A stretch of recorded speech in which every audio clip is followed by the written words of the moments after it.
Hello students, good morning. Welcome to SIS online classes. Students, we were reading chapter 3, the story of Fidgety Philip of our English literature book as we assessed.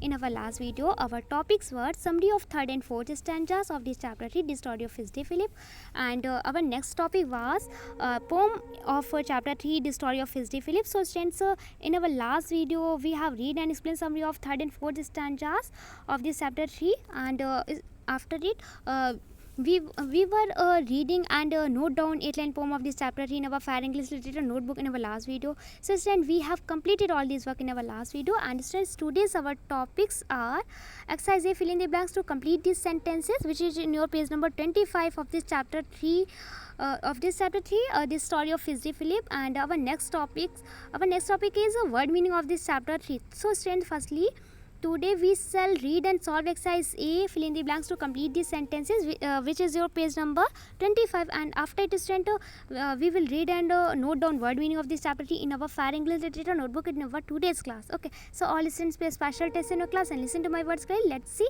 Firstly, we are going to solve exercise A of this chapter 3, the story of Fidgety Philip. Okay, so all students, look at this exercise A. Okay, your exercise A is fill in the blanks to complete these sentences. Okay, fill in the blanks, it's mean रिक्त स्थानों की पूर्ति करी. Okay, to complete means students पूरा करने के लिए. Okay, these sentences means students इन वाक्यों को. Okay, तो fill in the blanks to complete these sentences, it's mean इन वाक्यों को पूरा करने के लिए रिक्त स्थानों की पूर्ति करी. Okay, your first number sentence is Philip can be a little blank full stop. Okay, Philip can be a little. Okay, it's mean Philip, it's a Fidgety boy. एक Fidgety boy का नेम है इसमें Philip. Okay, and can be means हो सकता है, बन सकता है. A little means students थोड़ा. Okay, तो Philip can be a little, it's mean Philip थोड़ा बन सकता है.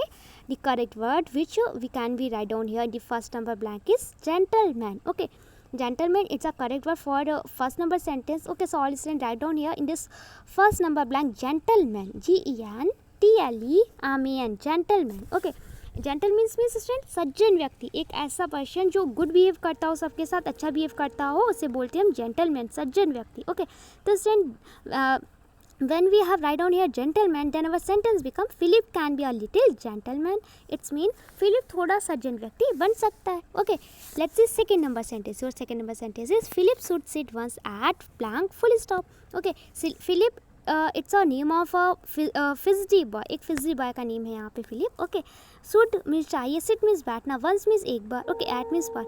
Philip should sit once at. Okay, it's mean Philip को एक बार पर बैठना चाहिए. तो students, the correct word which we can be write here in this second number blank is table. Okay, so students, write down here in this second number blank table, TABLE, table. Okay, student, when you have write down here table in this second number blank, then your sentence become Philip should sit once at table. It's mean Philip को एक बार मेज पर बैठना चाहिए. Okay, तो मेज पे वो तो हमेशा बैठता था. ओके, लेकिन प्रॉपर वे से मैनर से बैठने के लिए बोला जा रहा है, कि अच्छे बच्चों की तरह एक जेंटलमैन के लिए बैठने के लिए बोला जा रहा है कि Philip should sit once at table. It's mean Philip को एक बार मेज पर बैठना चाहिए. Okay, your third number sentence is blank looked very grave full stop. Okay, looked means student लग रही थी. ओके, वेरी मीन्स बहुत, grave means student here the mean of grave that serious, गंभीर. ओके, तो the correct word which we can be write down here in this third number blank to complete this third number sentence is mama. Okay, MAMMA, mama. Okay, student, when you have write down here in this third number blank mama, then your sentence become mama looked very grave. It's mean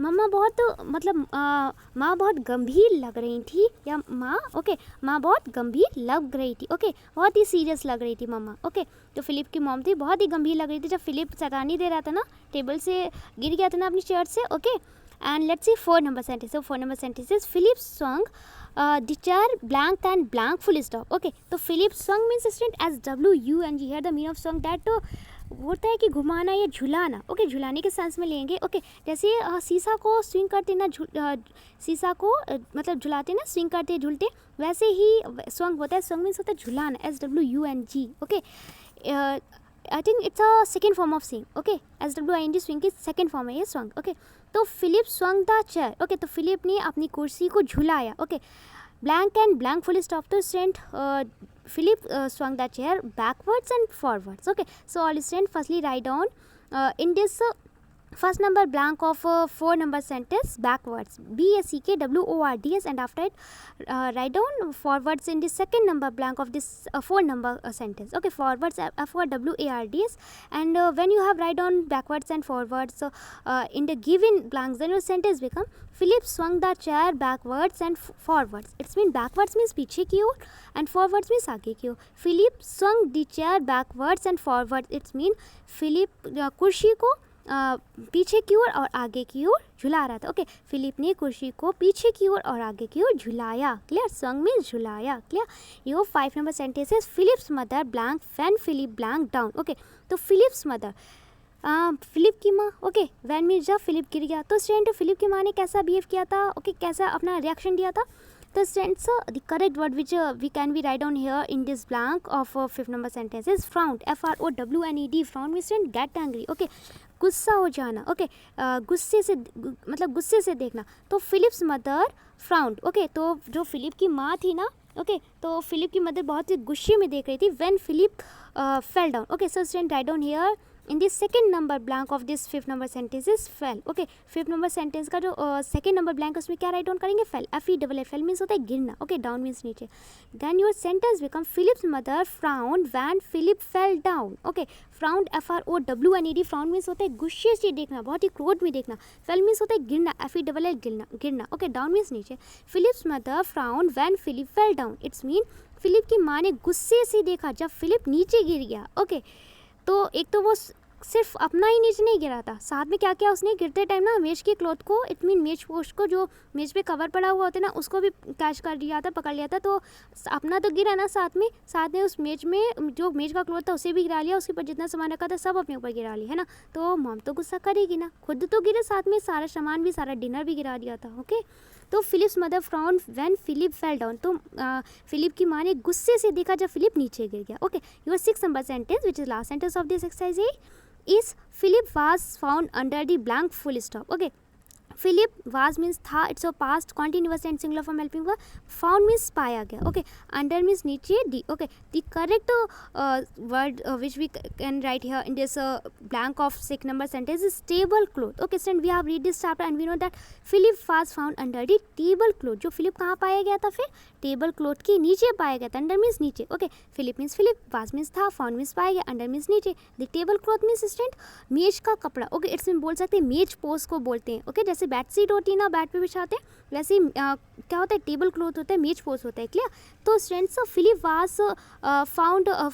Philip was found under the table cloth. तो Philip table cloth के नीचे पाया गया था. Okay, मेज post के नीचे पाया गया था. क्लियर? तो student I have describe you all sentences of this exercise and I hope you must have understood all these sentences. You have no problem in any sentence. Clear? Now we are going to read and note down word meaning of this chapter 3 in our Fire English Literature notebook. So let's see word meaning of this chapter 3. Okay, students, so chapter number is chapter 3 and the name of this chapter is the story of Fidgety Philip. It's mean कि Fidgety means बेचैन and Philip means Philip. Okay, it's a boy, एक boy का name है story में. Okay, this story of fidgety Philip. It's mean एक बेचैन Philip की कहानी. Okay, your first number students word meaning. Okay, your first number word is grave. GRAVE grave. Okay, and student the meaning of grave is serious. SERIOUS serious. Okay, so student the meaning of grave is serious. It's mean होता है गंभीर. Okay, गंभीर होता है. Okay, your second number word is fidgety. FIDGETY. Okay, we can see that the meaning of the spelling of fidgety is FIDGETY. Okay, इसकी spelling क्या है? FIDGETY ना, but here in this word D it silent. Okay, so we called it fidgety not fidgy. Okay, इसको हम student pronunciation इसका correct है fidgety. Okay, okay, come on point. The meaning of this second number word fidgety is unable to stay still. Okay, it's mean कि स्थिर होने में असमर्थ. Okay, स्थिर होने में असमर्थ. इट्स मीन एक जगह सही से बैठने में असमर्थ होना. ओके, एक जगह सही से बैठने के योग्य ना होना. क्या उसे बोलते हैं? फिजडी. ओके, बेचैन. फिजडी मीन्स स्टूडेंट बेचैन. क्लियर? तो फिजडी का मीन हो गया बेचैन. इट्स मीन स्थिर रहने में असमर्थ, स्थिर रहने के योग्य ना होना. Clear? Your third number word is wriggles, WRIGGL is wriggles, and the meaning of wriggles is twisted body from side to side. Okay, twisted means student, here the meaning of twisted that घुमाना. Okay, twist करना, घुमाना. Body means शरीर को from side to side, it's mean एक ओर से दूसरी ओर. Okay, तो here the meaning of wriggles that twists body from side to side, it's mean शरीर को एक ओर से दूसरी ओर घुमाना. Okay, ये बोल सकते हिलाना डुलाना टेढ़ी मेढ़ी चलना. Okay, से बोलते हैं wriggles. Your next word is tittles, TILTS, tittles, and the meaning of tittles is moves, MOVES, moves. Okay, moves means स्टेंस होता है गतिविधि करना या स्थान परिवर्तित करना या झुक जाने को बोलते हैं. ओके, tittles means होता है झुक जाना. ओके, झुक जाता है. And the meaning of tittles is moves. It mean moves means स्टेंस गतिविधि करना या स्थान परिवर्तित करना. Okay, your next word is cross, CROSS, cross, and the meaning of cross is angry, ANGRY, angry. It means गुस्सा करना. ओके, गुस्सा होता है. cross means angry, गुस्सा. Okay, your next word is might, MIGHT, might, and the meaning of might is great strength, energy और power. Okay, great strength it's mean हो गया महान मजबूती या महान बल. energy means ऊर्जा और means या power means शक्ति. great strength, energy और power, it's the meaning of might. it's mean हो strength महान मजबूती या बल. ओके, ऊर्जा या शक्ति. महान मजबूती या बोल सकती कि महान बल, ऊर्जा या शक्ति. Okay, and your next word is frown, FROWN, frown, and the meaning of frown is broke suddenly. Okay, broke means टूट जाना, suddenly means अचानक से. Okay, suddenly is it's an adverb, एक adverb है आपका suddenly. and snapped means इसमें क्या होता है broke suddenly, it's mean अचानक से टूट जाना. Okay, जैसे कोई चीज़ जब बहुत तेज से गिरती है ना तो वो क्या होती है अचानक से suddenly वो broke कर जाती है, अचानक से टूट जाती है. Clear. your next word is bare, which is last word of this word meaning. and the meaning of bare is having no supplies or decoration. it's mean कोई आपूर्ति या सजावट ना होना. ओके, जब फिजडी फिलिप ने जब सारा डिनर वगैरह गिरा दिया था ना, गिरते टाइम मेज के क्लॉथ को पकड़ लिया था ना, टेबल क्लॉथ को पकड़ लिया था, मेज को उसको पकड़ लिया था, सारा सामान उसके ऊपर गिर गया था ना, सारा डिनर वगैरह सब उसके ऊपर गिर गया था ना, तो टेबल जो थी बिल्कुल इम्पटी हो गई थी, बिल्कुल खाली हो गई थी. तो स्टूडेंट यही बेर का मीन है. बेर का मीन होता है empty. It's mean having no supplies और डेकोरेशन. इट्स मीन कोई भी आपूर्ति या सजावट ना होना. Clear students, I will explain you all words meaning of this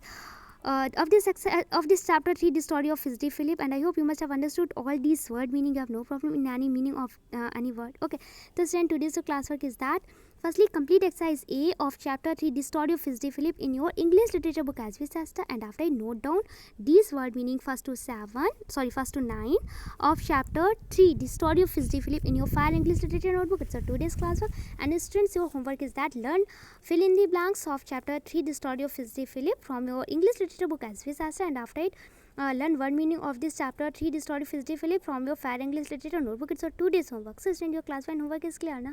So all student, firstly complete your classwork. Firstly, complete exercise A of chapter 3, the story of Fidgety Philip, in your English literature book as we discussed, and after it note down word meaning of chapter 3, the story of Fidgety Philip, in your fair English literature notebook, and send me your work here. Thank you.